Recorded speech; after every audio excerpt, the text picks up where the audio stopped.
Lanjut Makanya Malikil, kenapa masuk. Mesias berdoa, ketika Mesias mengeluh memohon supaya dilewatkan dari penyaliban, tetapi apa kata malaikat Tuhan, katanya, engkau harus menjalankannya. Karena itu sudah caranya untuk menduduki takhta Daud. Bagus. Gini.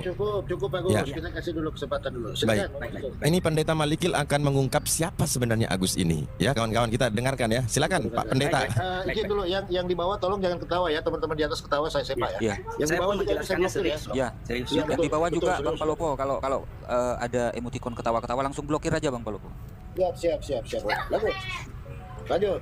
Sebenarnya nggak perlu dibuka lagi topengnya Pak Agus ini. Ketika dia berkata yang lahir bukan Tuhan, itu udah selesai. Dia bukan Kristen.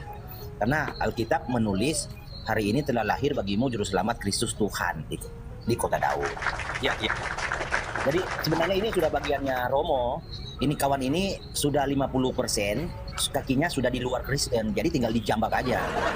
Gak apa-apa, dijambak gak apa-apa. Ini kan saya bilang tadi, saya pribadi bukan mewakili semua, tetapi ini sesuai fakta-fakta yang saya bacakan di Alkitab, bukan melenceng kepada yang lain. Ya, ini fakta-fakta firman Tuhan yang belum diketahui rahasianya gitu. Menurut saya seperti itu.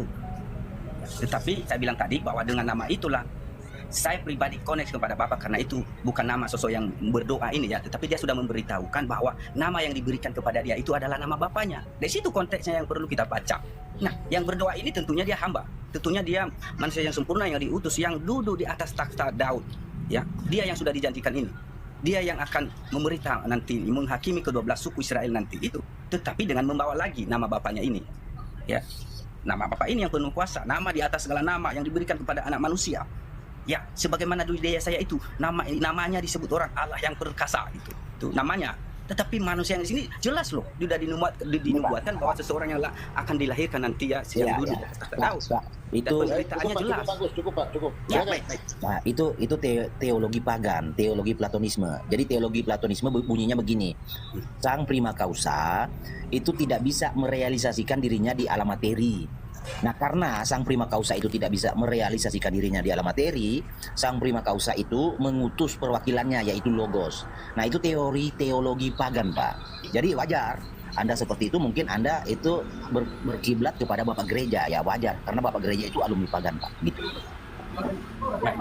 Di apa aja Pak, kalau memang saya salah ya nggak usah dipercaya gitu. Saya yang nyatakan apa yang saya tahu di Alkitab. Saya memang masih umat masyarakat jemaat. Jangan ada yang ketawa. Ya, saya adalah jemaat yang rajin untuk membaca Alkitab, tetapi bukan sekedar membaca, tetapi boleh memikirkan dengan baik, dengan tenang, bahwa doa itu satu-satunya yang harus memberi kita rahasia, bahwa itu satu-satunya nama paspor untuk sampai kepada Bapa yang kekal.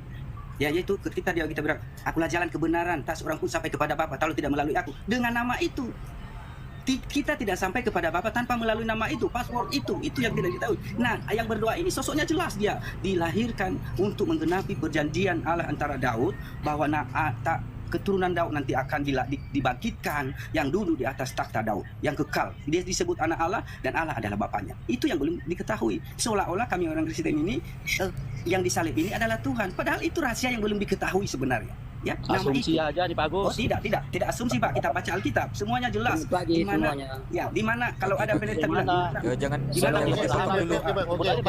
dipotong dulu. Jangan dipotong, biarkan dengan Pak Malikil. Ya Pak Agus, Pak Agus juga kalau bernarasi jangan terlalu diulang-ulang Pak. Yang ini aja, jadi ada kesempatan juga. Sebenarnya misteri-misteri yang Bapak maksud itu sudah dijawab di Alkitab. Mungkin Bapak itu belum sempat membacanya. Ya. Jadi misteri itu sudah disingkapkan. Jadi Alkitab itu tidak lagi menganut paham Tuhan itu misteri. Karena di dalam Alkitab, Sang Pencipta itu bukan misteri lagi. Sang Pencipta itu sudah menyatakan diri. Ayatnya di sini Pak, 1 Korintus 3:16. 1. Kedua, Kolose 2 ayat 2. Jadi dikatakan di sana, misteri Sang Pencipta itu adalah Kristus Yesus yang sudah menyatakan diri.